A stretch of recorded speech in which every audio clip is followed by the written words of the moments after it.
Hi, I'm Mark Camoccio from Mart TV, and I've got one of the more recent Gamo rifles, the GX-40, and it's quite an interesting gun. These now retail for £379, scope not included. And a couple of things I should point out. I mean, basically Gamo marketed what they called the Fox, PHOX, and that was a bit of a package deal. So I believe you did have a scope, a silencer, a gun bag, and a couple of other accessories. Now I'm pretty sure that's the silencer they send on the Fox. Now I had this gun sent through from BSA. I think that's probably accidentally on there. Normally on this rifle you would get a small little ported barrel finisher in place of that, but these are quite nice silencers. But as I say, if you imagine the gun on its own without the scope, 379, it's still a pretty good deal. Now the thing about these, if you look to the look on the action, it does actually say, they make a point of saying it's made in the UK, and obviously Gamo are all part of the same group that own BSA, and I think we know who's manufacturing it in Birmingham.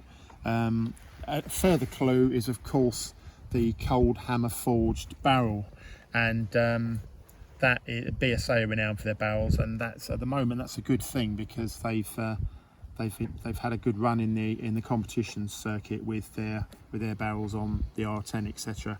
So you're sort of getting a simplified rifle, which is quite a competent performer.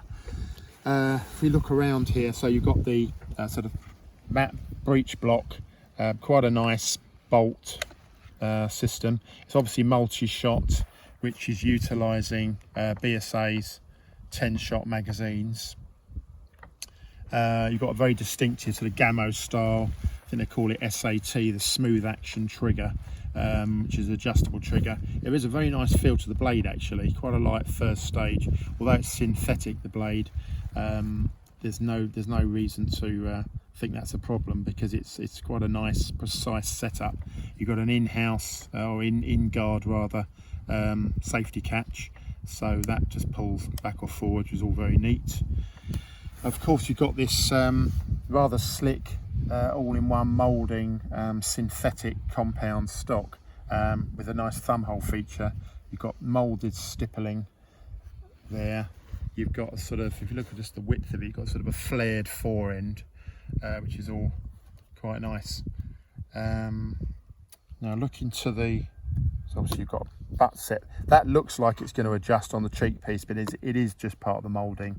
But nonetheless, it's distinctively prominent, so you've got a good eye scope set up there. Looking further forward, so it's got its compressed air cylinder underneath, barrel bracket there. I mean, if this was mine, I'd probably remove that, because their barrels are significantly beefy, not to really worry about that. To charge it, yes, you've got a manometer gauge at the front, pressure gauge. To charge it up, just pull off that little plastic collar, and then you've got the probe style filling system there. So you'd have your filling adapter that they'll supply with the gun coming off either a diver's bottle or pump. Push that into your inlet valve, and then obviously you can keep a check on the residual pressure there with that, and then once you've done your charging, push back the dust cover. That keeps all the rubbish out. That's all quite neat. Overall, I must say there's something about the feel of this. It's a very thin pistol grip, nice flared fore end, very sort of tactile material. It's one of those guns, and I've spoken to a couple of people who've just picked this up and it just feels right. As I say, for $379, it's a bit of a bargain in my view. I'll just show you the multi-shot system cycling. I haven't got any pellets here, so we're just firing air.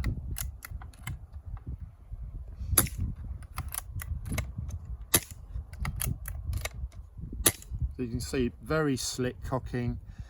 You've got a very quick backup shot, obviously.